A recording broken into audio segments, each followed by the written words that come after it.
A gente fica imaginando a dificuldade que deve ser você determinar a dosimetria para cada um dos crimes, né? Do que cada pessoa será acusada, porque nunca houve nada semelhante no Brasil. O que aconteceu em 2013 parece uma pelada comparada com uma final de Copa do Mundo, né?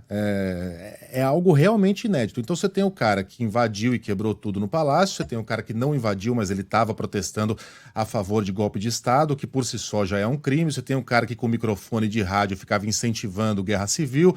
Você tem o político que incentivava também a insurreição contra o Estado. Você tem aquele que poderia ter feito algo e não fez. Você tem o presidente da República, você tem, enfim, é uma infinidade de possibilidades que a gente fica imaginando como deve ser difícil você traçar essa linha de culpabilidade entre cada um dos milhares de envolvidos no que aconteceu no dia 8 de janeiro. Queria que o senhor falasse um pouquinho sobre esse trabalho de organizar a investigação contra cada um, ministro.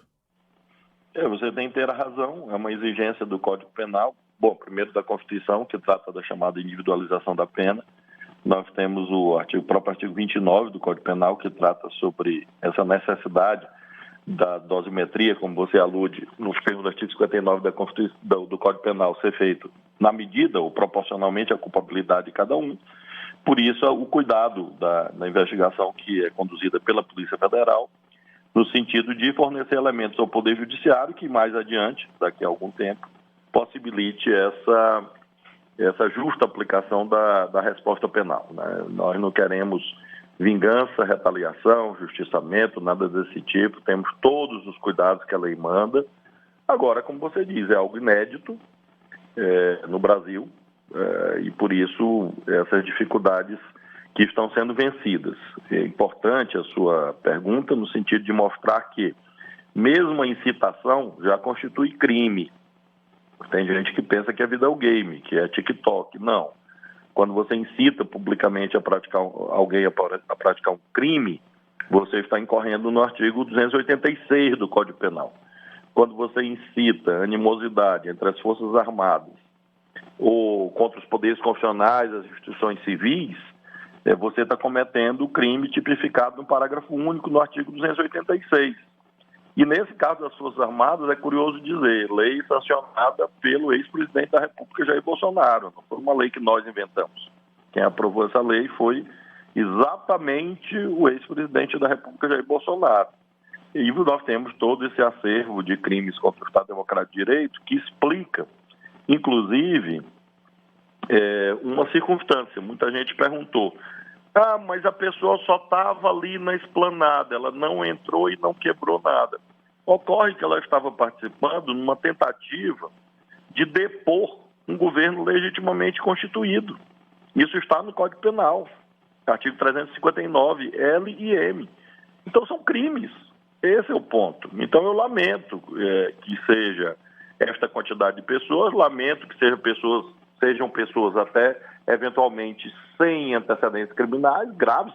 Há muitas pessoas com antecedentes, há pessoas que foram condenadas, há pessoas investigadas, enfim, há pessoas que cometeram crimes preteritamente e há pessoas que estavam ali pensando, talvez, que aquilo era inofensivo. Não é uma prática criminosa.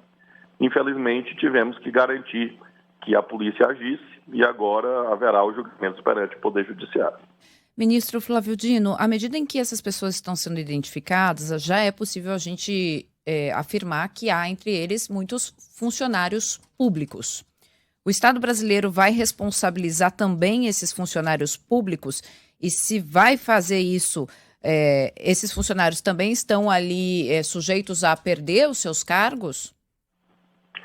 Vamos responsabilizar, sim, por ação e por omissão. Nós tivemos funcionários públicos que foram lá, perpetraram crimes diretamente por ação, e há aqueles que sabiam, ouviram e nada fizeram. Então, já há os processos instaurados, os inquéritos, se referem também a funcionários públicos.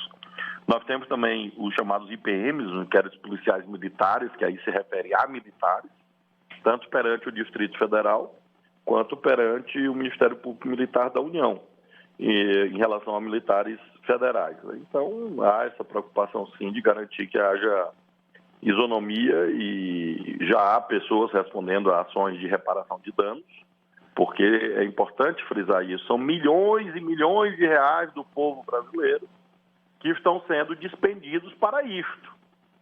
Então, pense o quanto nós já gastamos todas as vezes que um carro terrorista é veiculado na internet. Hoje isso deflagra uma preparação que custa milhões de reais, que poderia ser investida na educação, na saúde, na própria segurança pública. Então, além do dano direto que essa gente criou, no dia 8 de janeiro, destruindo prédios, palácios, obras de arte, enfim, há esses danos ainda, digamos, ocultos. Agora mesmo começa a circular um outro card criminoso, todo dia agora, cards criminosos. Por quê? Porque essa gente se nutre do terror psicológico. Eles querem emparedar a sociedade, emparedar as forças de segurança. E hoje isso exige uma mobilização que custa bilhões de reais.